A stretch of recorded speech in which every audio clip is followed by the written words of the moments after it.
que je commencerai mon intervention par rectifier un terme. Parce que le but, en partant du principe que dans le Coran, il y a tout. Allah le dit explicitement dans le Coran. Dans ce rappel, ou dans ce livre, on n'a rien laissé au hasard. Tout a été cité et tout a été noté. C'est-à-dire que le musulman, quand il est préoccupé par une situation, il n'a qu'à se retourner vers le Coran et bien sûr vers la Sunna parce qu'elle explique et il interpelle le Coran et l'interprète. Il n'a qu'à retourner vers le Coran, vers la Sunna, il va trouver sa satisfaction. Il n'a pas besoin d'aller chez l'autre pour apprendre la religion, apprendre la vie. Et je commencerai par ce point-là. Beaucoup de jeunes musulmans, si je vous pose maintenant la question, c'est quoi la haqiqa? Comment les jeunes interprètent la haqiqa? Comment ils la traduisent? Comment vous dites? Allez-y. Un jeune, je veux qu'un jeune réponde. Comment on appelle la haqiqa? Je l'ai dit en arabe. Comment les jeunes, quand il y a une haqiqa dans la mosquée, comment ils le disent? Ça c'est en arabe. En français, je dis. Comment ils le traduisent en français? C'est très important. Baptême, barakallahu fikum. Ils le disent, quel baptême? Jamais. Il y a un baptême à la mosquée. Le baptême, c'est un terme qui n'est pas conforme avec la religion musulmane. Non, baptême, j'aime. Non, j'explique. Mais je sais ce que j'explique. Voilà, c'est ce que j'explique. Il ne faut pas dire baptême. Pourquoi? Parce que, allez-y chercher, c'est quoi baptiser et c'est quoi un baptême. Et vous allez voir que ça n'a rien à voir avec notre religion, c'est vraiment purement religieusement chrétien. Chrétien, c'est pas musulman. Alors, le musulman dans l'éducation doit apprendre à puiser dans les termes de notre religion. On a notre identité. Et le baptême, il ne fait pas partie de notre identité. Nous, on ne prend pas un bébé, on le ramène à la mosquée, on le lave avec de l'eau, on dit qu'il est baptisé. C'est ça le baptême. Le baptême, c'est prendre le nouveau-né et on le prend chez le prêtre et on lui dit baptise le chrétien. C'est-à-dire, il le lave, il est béni, ça y est, il a sa part dans le paradis dès le départ. Il peut faire les bêtises qu'il veut. C'est ça baptiser. Est-ce que c'est ça notre foi? Non. Al-Aqiqa, c'est un sacrifice pour fêter le nouveau-né ou la nouvelle naissance. C'est ça l'Aqiqa. En guise de reconnaissance et de remerciement. Et d'ailleurs, on le voit dans le Coran. Qu'est-ce qu'il a dit Ibrahim quand il a eu son enfant? Alhamdulillah, il a dit Wahabali ala al-kibar Ismaïl wa Ishaq. Alhamdulillah, Dieu soit loué, qu'il m'a donné malgré mon âge 2 enfants, Ismaïl et Ishaq. Donc être reconnaissant envers Allah, c'est une obligation. Et celui qui n'est pas reconnaissant envers Allah, il ne le sera pas envers les gens. C'est comme ça qu'il nous a enseigné notre prophète sallallahu alayhi wa sallam. Man lam yashkurillah la yashkuri nas. Et notre acte de l'aqiqa, ce sacrifice, cette tadhiya émulation, elle vient dans le cadre de fêter en joie avec la communauté, avec la famille, dans la mosquée, cet événement de naissance. Et pourquoi on le fait? Parce qu'Allah subhanahu wa ta'ala, il a 2 procédés dans sa religion et dans la charia de l'islam. 2 procédés à retenir. Un pour encourager et un pour dissuader. La naissance, c'est pour encourager la religion de l'islam à se répandre. Et tous les prophètes, ils ont espéré avoir des enfants pour perpétrer et faire continuer le message de la ilaha illallah. Donc nous, quand Allah nous donne un garçon ou une fille, ce qu'on appelle un enfant, on doit être content. Alhamdulillah, Allah nous a donné cette opportunité. Il a décrété qu'on puisse avoir des enfants pour pouvoir répandre son message et ancrer la ilaha illallah chez notre jeunesse pour qu'elle puisse perdurer d'une génération à une autre. C'est pour ça qu'on est reconnaissant. Allah subhanahu wa ta'ala nous a accordé ce qu'il a accordé à tout le monde. Ça montre que, alhamdulillah, je suis comme les autres, je peux avoir des enfants. En deuxième, il faut que je sois reconnaissant. Et en troisième, il faut que je m'acquitte de cette responsabilité qui est la transmission de la religion musulmane à mes enfants, et de telle sorte que mon fils, ma fille va la transmettre à d'autres. C'est ça le but qu'Allah subhanahu wa ta'ala, pour lequel Allah subhanahu wa ta'ala nous a donné les enfants. Le prophète alayhi salam, c'est un père, c'est un grand-père, c'est un mari. Pourquoi je dis cela? C'est parce qu'il ne faut pas chercher aujourd'hui les musulmans, surtout la jeunesse musulmane, elle est beaucoup interpellée par l'éducation des enfants. Ils cherchent des livres, ils cherchent des psychologues, ils vont sur Internet, comment éduquer un enfant. Il y a un grand souci. Et vous savez, tout ça, c'est, je le dis, je le répète, c'est du commerce. Il n'y a pas un site où tu ne vas pas aller trouver pour l'éducation d'enfants, on ne va pas te vendre un livre. Et pourquoi tu vas acheter un livre pendant que tu en as un? Il n'y a pas un musulman qui n'en a pas une copie, 2, 3 à la maison. Le Coran. Et dans le Coran, il y a la façon d'éduquer les enfants. Il y a tout un chapitre qui s'appelle l'Uqman. Et dans ce chapitre qui est l'Uqman, c'est vrai, la moitié du chapitre, il concerne l'Uqman à peu près, Tman, et son fils. Et le reste, ça concerne autre chose. Mais ça n'empêche que ce chapitre, son grand titre, c'est l'Uqman. Et Luqman, c'est quoi? On ne sait pas. Est-ce que c'est un prophète? Est-ce que c'est un messager? Est-ce que c'est un homme de sagesse? L'essentiel, Allah nous a parlé de Luqman comme le Khadir. On ne sait pas qu'est-ce qu'il en est exactement. Il y a des personnalités de l'histoire de l'humanité. On n'arrive pas à savoir qu'est-ce qu'ils étaient. Est-ce qu'ils étaient des prophètes, des messagers? On ne sait pas. Mais ils ont un statut particulier, Allah les a cités. Le Khadir, Allah l'a cité dans son le Kahf. Luqman, il n'a pas cité le nom de Khadir, mais Abdan min ibadina. Un serviteur parmi nos serviteurs qu'on a équipé et qu'on a armé avec de la science. Que Moussa, il a cru que le meilleur homme de savoir, Allah lui a dit non, il y a un serviteur, il est mieux que toi en savoir. Ou plutôt, il en a plus que toi. Luqman, c'est aussi un récit coranique dans lequel Allah subhanahu wa ta'ala nous cite comment un homme, la moindre des choses qu'on peut dire sur lui, Al-Hakim Luqman, le sage, il était très très sage, un homme de sagesse et de grande sagesse, comment il a éduqué son fils. Alors, regardons comment il a éduqué Luqman, son fils. Donc, revenons vers Luqman, pourquoi Allah subhanahu wa ta'ala nous décline l'identité de Luqman. Il nous décline l'identité. Là, on a devant nous un personnage. On ne sait pas, est-ce que c'est un prophète, est-ce que c'est un messager, mais on sait la moindre des choses que c'est un homme de sagesse. Alors, il nous décline son identité, pourquoi? Parce que ce qu'il va nous donner comme information sur cet homme et comme leçon à retenir pour qu'on puisse nous l'exercer et la pratiquer, en tirer les leçons et les avantages, c'est que cet homme, c'est un homme de sagesse. Et donc, un homme de sagesse, ça mérite d'être écouté. Vous comprenez le processus, le procédé coranique, comment Allah fait les choses. Il y a, certes, on a donné à Luqman la sagesse. Pourquoi il nous dit Luqman, il a la sagesse? Parce que pour éduquer, il faut avoir la sagesse. Celui qui ne possède pas la sagesse ne peut pas donner une bonne éducation.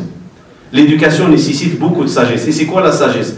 La sagesse, c'est mettre les choses à leur place. La simplicité,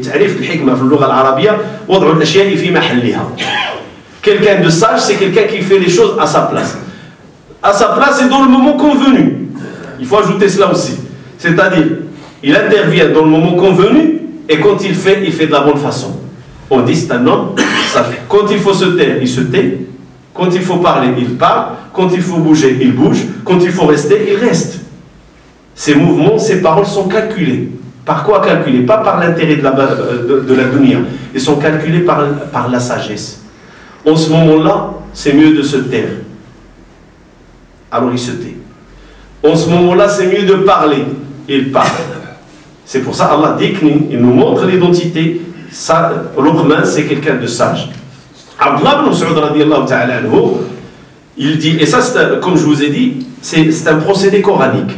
Abdullah ibn Mas'ud, il dit, quand j'entends dans le Coran, Ya ayyuhalladhina amanu, oh les croyants, je me prépare, je me saisis, et je sais qu'il y a une des deux qu'Allah va exiger de moi. Soit qu'il va m'ordonner de faire quelque chose, ou soit qu'il va exiger de moi de ne pas faire quelque chose. C'est-à-dire soit une permission, soit une interdiction. Alors, je me saisis. Comme nous, il y en a 90, il y a dans le Coran. Combien de personnes d'entre nous, quand on passe devant les croyants, on s'arrête comme il faisait Abdullah ibn Mas'ud. Qu'est-ce qu'Allah veut de moi? Et ça me fait un rappel. Lire avec l'attitude de vivre l'harmonie et on appelle ça la synergie avec le Coran, un échange avec le Coran. On lit et on passe. Deuxième des choses aussi, Allah subhanahu wa ta'ala, quand il cite un nom dans le Coran, soit qu'il les cite parmi les nobles à suivre et prendre comme modèle, soit qu'il les cite parmi les gens de la turpitude à éviter. Comme par exemple Pharaon, c'est un homme de turpitude, c'est à éviter. Allah l'a cité dans le Coran. Allah il a cité Qarun, c'est un homme de turpitude. Il a cru que sa richesse va le sauver, c'est à éviter. Et il a cité les prophètes. Il a cité les prophètes. Il a cité le Khadir par indication, pas par son nom. Comme Moussa, il a cru, allez, que c'est lui qui détient le savoir à l'époque sur terre. Allah lui a dit non, j'ai un serviteur que tu ne connais pas, il détient plus de savoir que toi. Alors Moussa, il s'est saisi, il a dit Dieu, je veux le rencontrer pour apprendre de lui. Ça, c'est le Coran qui nous interpelle comme cela. Alors Allah te dit voilà l'identité de Luqman. Et d'ailleurs, j'ai donné deux exemples. On va dire, dans une nouvelle mosquée, dans une ville où il n'y a pas de mosquée, on a fait pour la première la mosquée, à la mosquée, il lui faut un imam. Et quand on ramène l'imam, qu'est-ce qu'ils font les responsables quand ils ramènent l'imam? Ils présentent l'identité. Voilà ses qualificatifs, voilà ses compétences, afin que les gens sachent à qui ils ont affaire. Son itinéraire. Un frère veut se marier, un autre il lui dit j'ai quelque chose pour toi. Il l'interpelle. Ah, il écoute. Pourquoi? Parce qu'il lui dit j'ai quelque chose pour. Il commence pas à décliner le nom de la personne. Non, il lui dit voilà, une sœur pieuse, machallah, ceci, cela.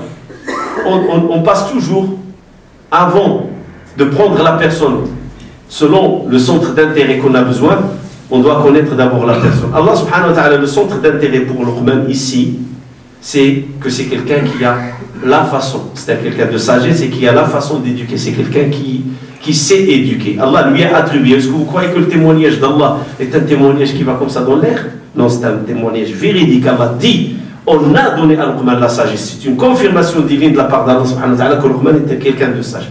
Ça, c'est la première des choses. La deuxième des choses, Luqman il dit à son fils, oh mon cher fils. Je le traduirai comme ça et je vais vous dire pourquoi. Parce que les traductions, ils disent oh mon fils. Oh mon cher fils. Même si le terme cher n'existe pas, mais il est manifesté par le ya et par le ya à la fin. Le ya de l'appel au début et le ya d'appartenance à la fin. Parce qu'il lui appartient. Ya Bounay. Ya Bounay. Et ça, c'est comme s'il lui dit mon cher fils. C'est comme ça qu'il lui a parlé. N'associe rien avec Allah. Ne sois pas dans le polythéisme. N'associe rien à Allah. Car l'association est une énorme injustice. Est une immense injustice. Le terme exact, immense. Adim. Shirk ala dhulmun. Adim. Regardez la première des choses. Ils le sont à prendre.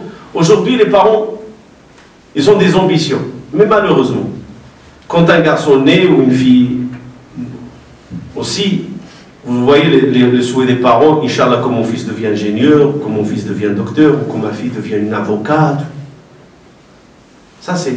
Le Coran nous interpelle aussi. Il nous parle de la femme de Imran. Hein? La femme de Imran, c'est la mère à Maryam. Et Maryam, c'est la mère à Isa alayhi salatu wassalam. Qu'est-ce qu'il a dit cette femme quand elle est tombée enceinte? Rabbi, mon Seigneur, inni nadartu laka ma fi batni muharrara.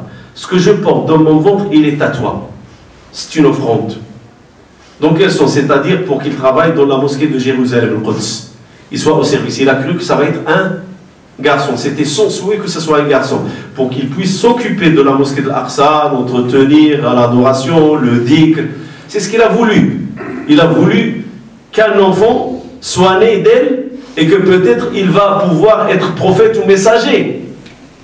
Aujourd'hui, c'est certes, c'est certain, on n'a pas le droit de souhaiter une naissance, qu'elle soit prophète ou messager, parce qu'il n'y a plus de prophétie, il n'y a plus de messager. C'est fini avec le prophète, sallallahu alayhi wa sallam, khatim nabiyyin.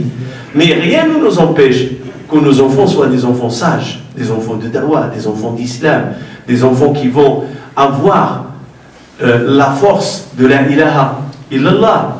Même, vous savez à tel point qu'on est égoïste, quand l'enfant commence à vouloir parler, il commence à baver, il commence à grisouiller. Alors le père le prend et lui dit « dis papa ». Et la maman le prend et lui dit « dis maman ». Ils sont en train de lutter. Et le père lui dit « non, il va prononcer le papa avant maman ». Mais il n'y a pas un des deux qui a dit « peut-être que mon fils va prononcer Allah ». Juste Allah. Je le dis dans un sens que la motivation religieuse, on l'a perdue. Quand on pense et quand on réfléchit, quand on a nos femmes qui sont enceintes, un enfant va naître, on pense toujours à la dunya. comment il va devenir mon enfant, comment il va grandir, est-ce qu'il va être riche, est-ce qu'il va avoir des grades, est-ce qu'il va être quelqu'un d'honorable. La notoriété, c'est ce qu'on cherche. Mais on ne cherche pas la foi. Luqman, le premier conseil qu'il donne à son fils, il lui dit, ne fais pas d'association. Il ne lui parle ni de la dunya, il ne lui parle ni de métier, rien. La meilleure science que tu peux donner à ton enfant, c'est quoi? La ilaha illallah. Et après, toutes les sciences rentrent sous la ilaha illallah. Quand on a la ilaha illallah, c'est-à-dire témoigner que cet univers appartient à un Dieu et c'est lui qui nous a créés, tu as gagné la moitié de l'avenir de ton enfant. La moitié. Parce qu'Allah subhanahu wa ta'ala, quand nos enfants vont être devant lui, il ne va pas leur dire sortez vos diplômes. Même si les diplômes ils ont de leur importance, cela ne veut pas dire qu'on doit négliger la science. Mais la première des choses sur laquelle Allah va leur juger, c'est qui ton Dieu. C'est la première des choses. Est-ce qu'il va leur demander les diplômes? T'es quoi? Il peut être le meilleur ingénieur du monde, mais c'est un kafir, mécréant. Ça va servir à quoi devant Allah subhanahu wa ta'ala? Mais les deux, c'est bien.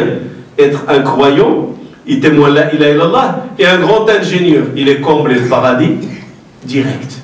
Il a tout rassemblé. Il a rassemblé ce monde et l'autre monde. Donc on a dit que Luqman, il s'est adressé à son fils avec un appel. Il l'interpelle avec une douceur. Oh, mon cher fils. J'ai dit mon cher fils, c'est mon cher, je suis responsable, c'est moi qui l'ajoute.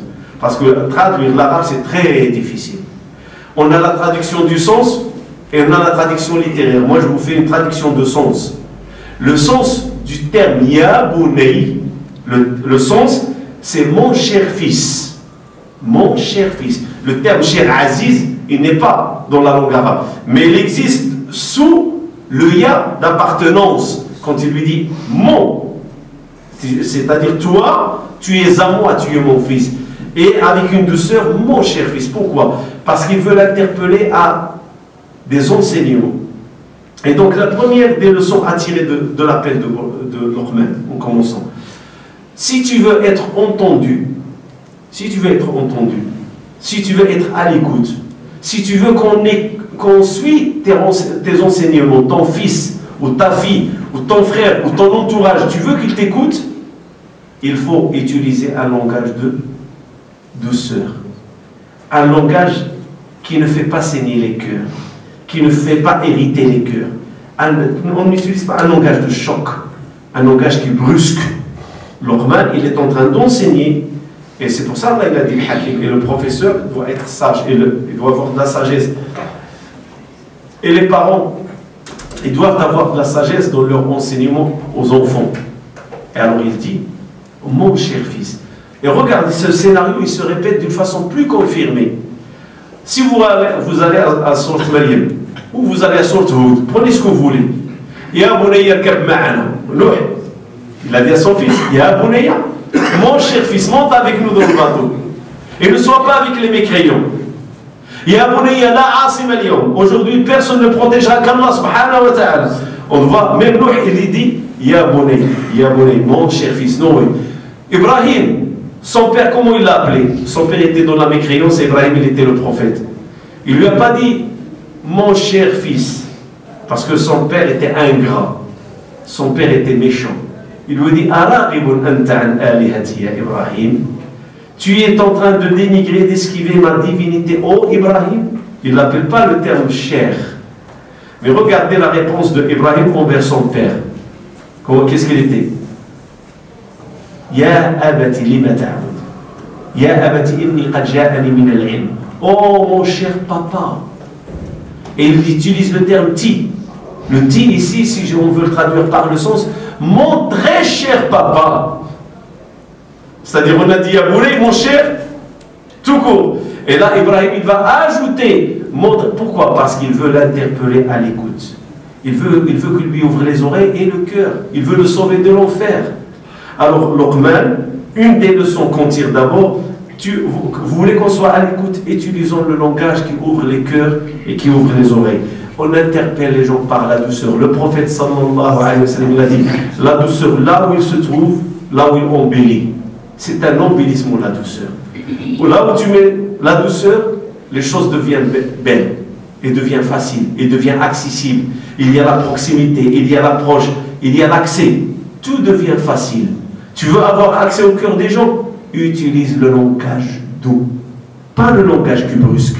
Aujourd'hui, malheureusement, parfois on veut exhorter, on utilise le langage plus brusque. Le prophète, sallallahu alayhi wa sallam, quand le jeune est venu le voir, il lui a dit: autorise-moi l'adultère. Est-ce que le prophète l'a brusqué? Et pourtant, les Sahaba, ils ont voulu le brusquer.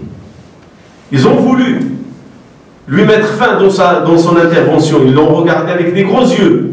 Le prophète lui a parlé avec douceur. Est-ce que tu l'acceptes à ta mère? Est-ce que tu l'acceptes? La douceur. Même si le sujet est tabou. Mais malgré tout cela, le prophète fait une approche de douceur. Pourquoi? Parce que la meilleure façon d'enseigner, c'est la douceur.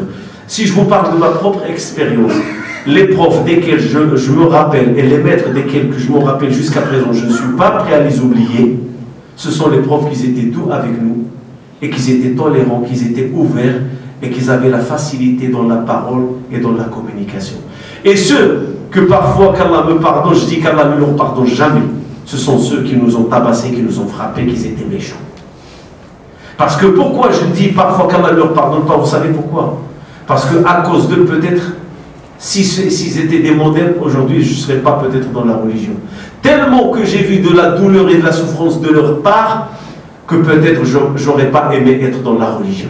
Mais alhamdoulilah, Allah il a équilibré les choses. Il y en avait les méchants, et il y en avait les bons. Et les bons, ils étaient plus que les méchants. Et c'est ça ce qui m'a fait aimer la religion, et qui m'a fait aimer la science, et vouloir acquérir plus et chercher plus. Ce sont ces maîtres qui étaient doux, tolérants, gentils, et qui avaient toujours la bonne façon de nous transmettre l'information et de supporter nos questions, de supporter nos caprices.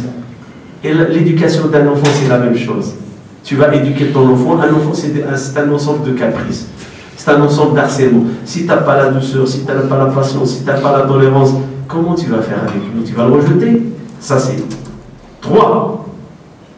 Alors la première recommandation que Luqman donne à son fils: n'associe rien avec Allah. N'associe rien. Qui est en train d'enseigner l'iman, la foi, à l'enfant? C'est son père. Donc ici on peut prendre le père et faire une transposition, on va dire c'est les parents. C'est les parents qui doivent enseigner cela. Pourquoi? Parce que l'enfant, il se réfère à qui? Quand tu prends le tapis à la maison, tu fais le tapis. Tu as un bébé à la maison, qu'est-ce qu'il fait le bébé? Il vient devant toi aussi, il veut se prosterner. Il veut faire comme toi. L'enfant, qu'il soit de sexe masculin ou féminin, garçon ou fille, sa référence première, ce sont ses parents. Sa référence première. Et la maman en premier lieu. Parce qu'il passe plus de temps avec la maman qu'avec le papa. Donc si les parents, écoutez bien cela, si les parents à chaque moment de tristesse, où il y a un petit conflit à la maison, la maman et le papa vont ramener le brol, ils vont ramener le shibba, ils vont ramener... Vous savez c'est quoi shibba? Pierre d'Alain. Pas A-L-I-N. Alain, autre chose. A-L-U-N, shibba. Le haml, le fassour. Ces choses-là, ces ingrédients qu'on importe avec nous, c'est une culture importée. Comment vous voulez que l'enfant grandisse, qu'il soit garçon ou fille? Comment vous voulez qu'il grandisse? C'est qu'il est en train d'acquérir un ensemble de cultures qui va à l'encontre de la foi, de l'unicité, de la ilaha illallah, que la mère ou le père ou le foyer est en train de lui inculquer pour chasser la tristesse, pour chasser Satan, pour chasser la mauvaise œil, pour chasser tout cela. Voilà comment on fait. Voilà comment on fait. Et ça va à l'encontre. Parce que nous, maintenant, si on prend la maman, elle ne voit aucun mal dans ces choses-là. Plombe, tout ce qu'il utilise. Moi, je vous parle d'un constat réel. Là, il ne faut pas qu'on soit gêné et faire comme quoi s'il n'y a rien. C'est la réalité, c'est ce qui se passe chez nous. C'est ça la réalité. Aujourd'hui, c'est cela. Combien de jeunes viennent nous voir, ils me disent: qu'est-ce que tu penses, cher de fif, le plomb?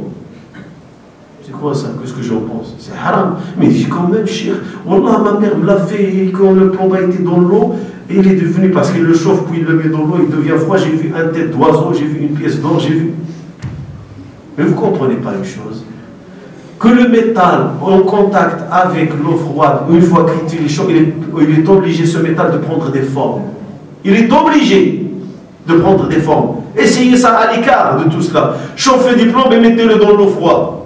Il va prendre des formes. Et ces formes, qui les interprète? Le charlatan. C'est lui qui va les interpréter. Si ça a la tête d'un oiseau, il va te dire on t'a fait quelque chose dans la tête d'un oiseau. Il va toujours te dire on t'a fait, on t'a fait, on t'a fait. Parce que son bonheur, c'est que tu crois qu'on t'a fait. C'est comme un mécanicien charlatan. Tu vois la voiture, tu lui dis je veux faire le vidange, il fait le vidange, je te dis t'as un problème ceci, t'as un problème cela. Il te sort avec une liste. Parce qu'il veut se remplir les poches. C'est ça la culture. Une mauvaise culture. Alhamdoulilah, je vous ai dit, on a un livre qui contient tout. Allah subhanahu wa ta'ala, il dit dans le Coran, il y a de la guérison. La guérison. On fait descendre dans le Coran de la guérison. Ibrahim alayhi salatu wassalam, qu'est-ce qu'il a dit? Et quand je tombe malade, qui me guérit?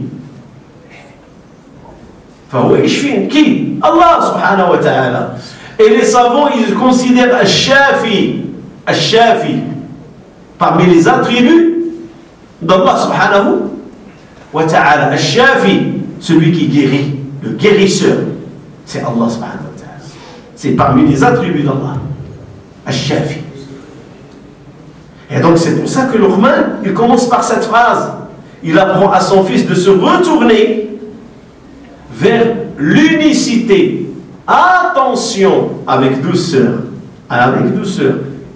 N'associe rien avec Allah. Car si tu le fais, tu vas subir un grand châtiment. Sous-entendu, bien sûr, ça vient de quoi ce grand châtiment? On le comprend comment ce grand châtiment?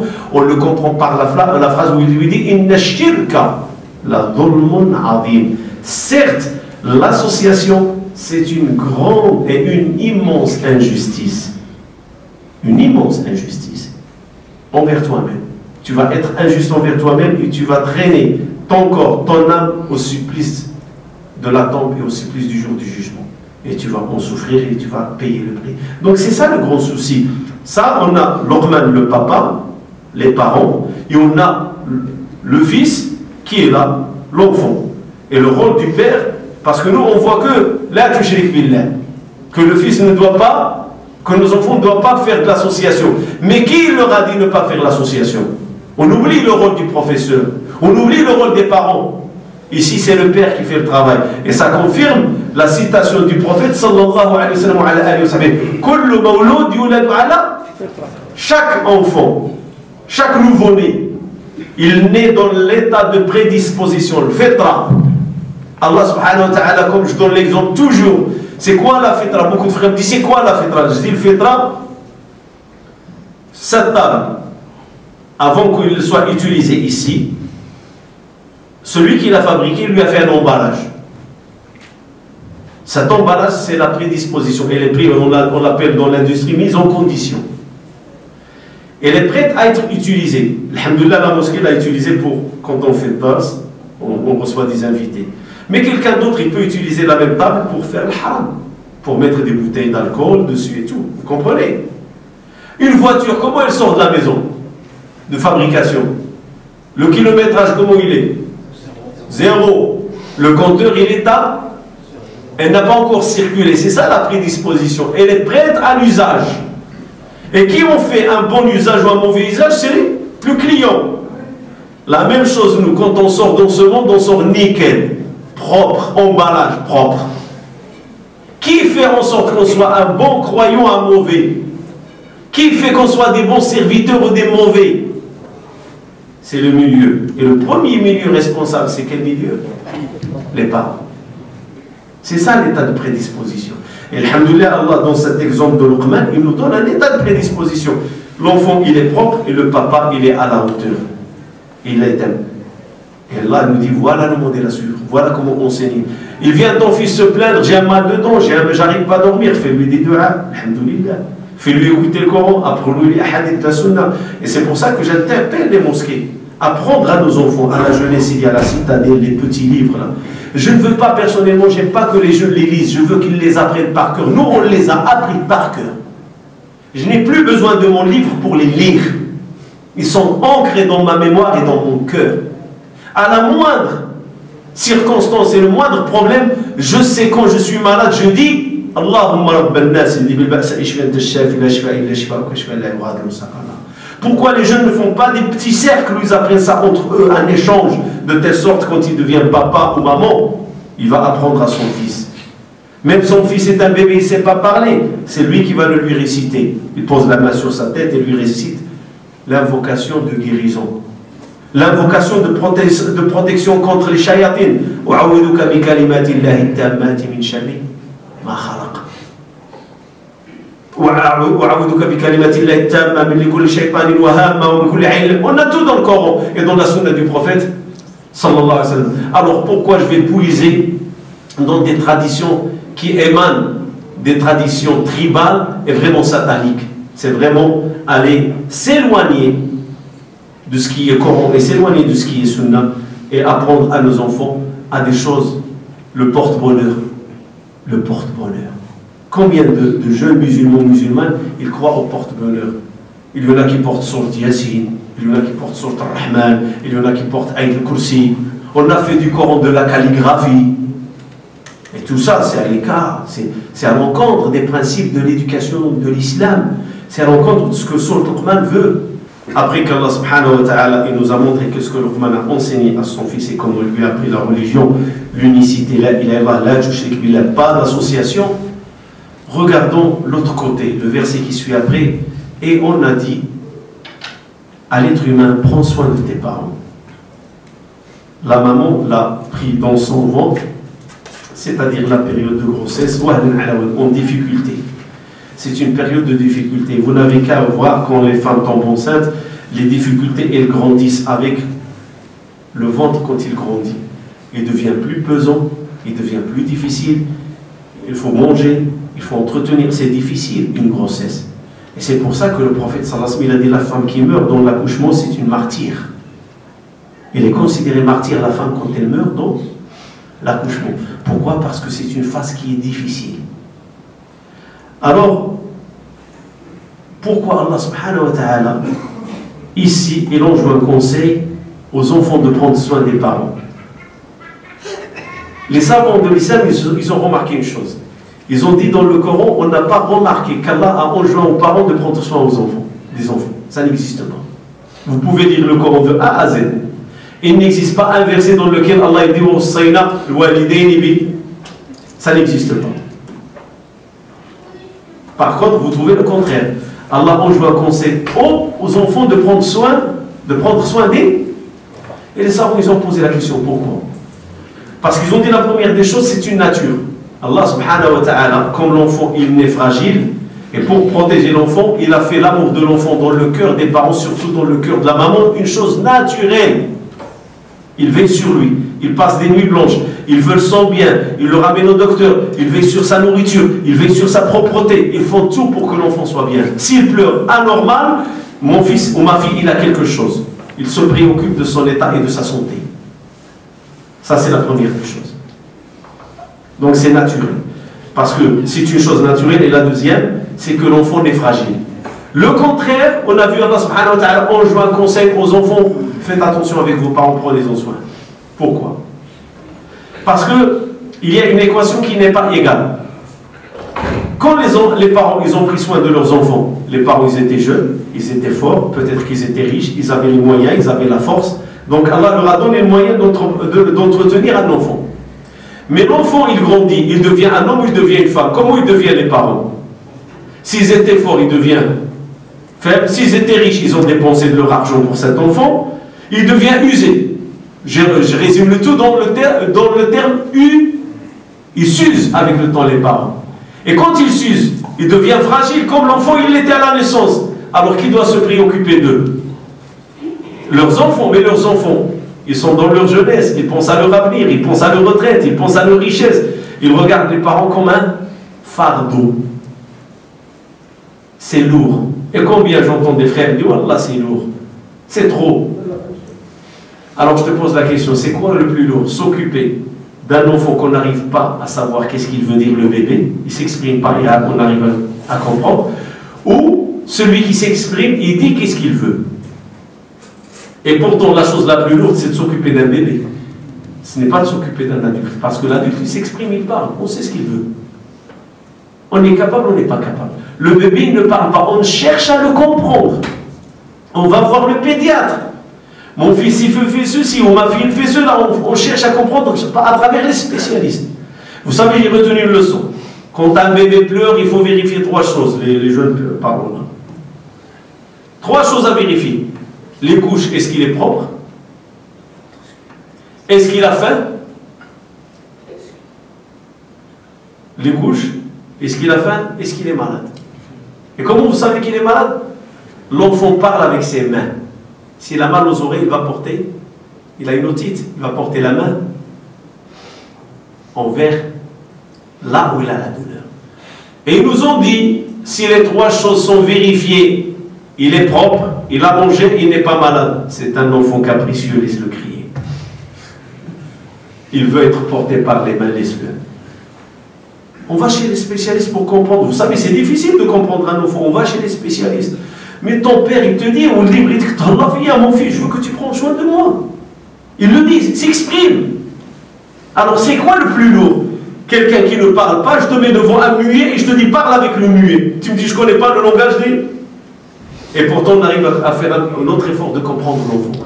Alors, Allah subhanahu wa ta'ala nous enjoint un conseil. Prenez soin de vos parents parce que tendance, en grandissant, on devient jeune homme ou jeune fille, on a tendance à penser à soi, à son avenir, à se marier, à faire sa carrière, à faire ceci, et on oublie ceux qui nous ont fait le bien. Et la règle dans l'islam chez nous, tout bon acte qui devient bienfaisance mérite d'être traité pareil. Tu m'as fait du bien, je dois te faire du bien. Tes parents t'ont appris la religion, tes parents ils t'ont donné un nom musulman, tes parents ils ont égorgé, ils ont fait l'aqiqa pour toi. La moindre des choses, peut-être qu'ils n'étaient pas à la hauteur, mais la moindre des choses, sache ce que tu es aujourd'hui. C'est grâce à tes parents. Parce que là, on va revenir vers le prophète alayhi salatu wassalam. Il avait des parents. Sa mort, elle est morte, il avait 6 ans, sallallahu alayhi wa sallam. Son père, il ne s'en rappelle pas parce que c'est dans le ventre. Il a laissé sa femme enceinte. Mais pourtant, je dis cela parce que certains frères, ils creusent où est le prophète d'Allah, où est le père du prophète. Est-ce qu'il est à l'enfer ou au paradis? Et où est l'oncle? Où est la maman? Des questions que personnellement, je dis, c'est un manque de respect envers le prophète alayhi. Je ne crois pas que c'est ce que le prophète attend de nous, qu'on parle de sa mère comme cela. Est-ce qu'il va à l'enfer ou est-ce qu'il va au paradis? Je ne crois pas que c'est ça ce qu'il veut le prophète de nous. N'oublions pas que le prophète sallallahu alayhi wa sallam, malgré qu'il n'a pas connu beaucoup sa mère, il avait 6 ans quand elle était morte. À un des pèlerinages, soit l'Umrah al-Qada, soit le Hajj al-Wada', il a demandé à Allah subhanahu wa ta'ala l'autorisation d'aller rendre visite à la tombe de sa mère. Il lui a dit vas-y. Et il lui a demandé autorisation d'invoquer la miséricorde. Il lui a dit non. Il faut faire la part des choses. Parce que la miséricorde, c'est entre elle et Allah. C'est Allah qui la jugera. C'est pas le prophète. Sallallahu alayhi wa sallam. Ça lui suffit comme honneur et qu'il a mis au monde la meilleure des créations d'Allah. Ça lui suffit, ça on l'oublie. Alors cette mère-là, le prophète lui a rendu visite. Il a pleuré à sa tombe. Il ne lui a pas interdit. Tu peux lui rendre visite. Il a pleuré, il ne lui a pas dit ne pleure pas. Parce qu'on est des humains, on a un cœur, on a des sentiments. Pourquoi il a pleuré? Parce qu'Allah lui a interdit. Il ne l'a pas jugé, Allah ne lui a pas dit ta mère est en enfer, non. Il lui a dit non, tu ne fais pas d'invocation pour elle. C'est-à-dire ça, c'est entre moi et elle. Tu ne te mêles pas. Ça, c'est une. Alors il faut avoir la politesse avec le prophète alayhi. Ça, il faut qu'on l'apprenne à nos enfants. On leur apprenne l'amour du prophète, l'amour des compagnons du prophète et la bonne position vis-à-vis des parents du prophète. C'est parce que ton fils va te poser la question de ta fille. Qu'est-ce qu'on est de la maman du prophète? Qu'est-ce qu'on est des papas? On ne sait pas. Ne lui dis pas qu'il est dans l'enfer. C'est un manque de politesse et de respect envers notre prophète sallallahu alayhi wa sallam. Et Abou Bakr, il a pleuré avec lui. Il aurait pu dire Abou Bakr, ne pleure pas, c'est une mécréante. Non. Il a pleuré avec lui, Abou Bakr. Et Omar les a rejoints. Il les a trouvés tous les deux en train de pleurer. Il leur a dit, dites-moi pourquoi vous pleurez, je pleure avec vous, et si je n'arrive pas à pleurer avec vous, je vais faire en sorte de renforcer les larmes. Mes larmes et de pleurer. Il lui a dit, voilà, j'ai demandé à Allah de m'autoriser à visiter ma mère, il me l'a accordé. Et je lui ai demandé d'invoquer, il me l'a interdit. Deuxième exemple, pour vous dire que le prophète, il était fier de ses parents. Et quand je dis fier, comme garçon, sallallahu alayhi wa sallam. Chacun de nous aime se référer à ses parents. Chacun de nous. Il n'y a pas un qui n'aime pas se référer. Et vous savez qu'est-ce qu'il dit? Une fois un frère me dit, le père du prophète à l'enfer. Je dis, crains Allah. T'as les clés de l'enfer, toi, du paradis. Il m'a dit le hadith, quand le monsieur a demandé la question au prophète, où est ton père? Le prophète, il s'est énervé, il lui a dit, où est ton père? Il lui a dit, mon père et ton père dans l'enfer. Mais je dis, comprends le hadith, comprends-le, fais la bonne lecture. Fais la bonne lecture de cela et tu vas comprendre qu'est-ce qu'il a voulu transmettre le prophète. Il était sur le minbar, il leur a dit, posez-moi les questions que vous voulez. Il y a un monsieur qui manque de politesse, il dit, il fait partie des cœurs réconciliés, ceux qui sont rentrés récemment dans l'islam pour l'argent. Ils ont cherché la richesse auprès de l'islam. Il lui a dit, quand il a entendu cette question, alors au lieu qu'il pose une question concernant sa foi, concernant son futur, concernant son bien et son bien-être, il lui a dit, où est ton père? Au paradis ou à l'enfer? Le prophète a montré qu'il était en colère. Il lui a dit, mon père et ton père sont dans l'enfer. Voilà qu'est-ce qu'il a gagné. Il a gagné même la réponse sur son père. C'est un manque de respect. Mais ils n'ont pas entendu le hadith sahih authentique. Je suis l'enfant des deux sacrifiés. Je suis l'enfant des deux sacrifiés. Qui sont les deux sacrifiés ou qui ont failli être sacrifiés? Ismaïl, quand son père Ibrahim alayhi wa sallam a fait le rêve comme quoi je suis en train de dégorger. Et le grand-père du prophète sallallahu alayhi wa sallam, Abdul Muttalib, quand il a dit si Allah me donne 10 garçons, je sacrifierai un. Parce que les garçons à l'époque c'était considéré de la bravoure et une armée pour se protéger. Effectivement, quand il en a eu 10, il a voulu égorger. Et chaque fois qu'il fait le tirage au sort, il s'arrête sur qui? Sur Abdullah, le père de notre prophète sallallahu alayhi wa sallam. Si la citation de son père était interdite, est-ce qu'il va faire cet éloge? Je suis l'enfant des deux qui ont failli être sacrifiés. Il le dit, je suis l'enfant des deux qui ont failli être. C'est ça la politesse, c'est ça ce qu'on doit apprendre à nos enfants. Le respect des parents. Parce que je dis cela, parce que parfois certains frères me disent, mon père il ne prie pas, c'est un mécréant. Il se donne des fatwas. Parfois une fille veut se marier, et combien de fois j'ai vu cela? Elle veut se marier, le père refuse le mariage. Et les frères ils trouvent la fatwa, la ruse, la porte de sortie. Secours. Ils disent, ton père est-ce qu'il prie? Regardez où ils vont. Non, il ne prie pas. Ah, tu n'as pas besoin de lui, ce n'est pas un tuteur, c'est un kafir. Ah, Wallah, c'est vrai. Et on est à la veille du vendredi, je ne mens pas. Quand je parle, je ramène le constat réel. Qu'est-ce que... Des gens qui pensent comme ça, vous croyez qu'ils vont instruire à leurs enfants, ils vont enseigner la foi comme il faut à leurs enfants? Quel enseignement on va donner à un enfant quand on pense comme cela? On ne lit pas les hadiths comme il faut dans le bon sens, que le prophète sallallahu alayhi wa sallam est venu voir son oncle, qu'il a toujours protégé. Il a insisté. C'est ça la lecture, la vraie lecture. Une lecture dans le sens de la da'wah, de la prédication, prédire l'islam et faire de la da'wah. Il est venu voir, il n'a pas dit à son oncle tu vas l'enfer, jamais, en aucun moment. Il disait à son oncle, dis la ilaha illallah, j'intercéderai pour toi auprès d'Allah.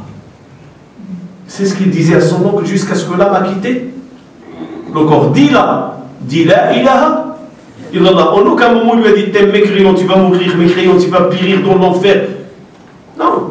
Pourquoi? Parce que c'est un prophète de miséricorde.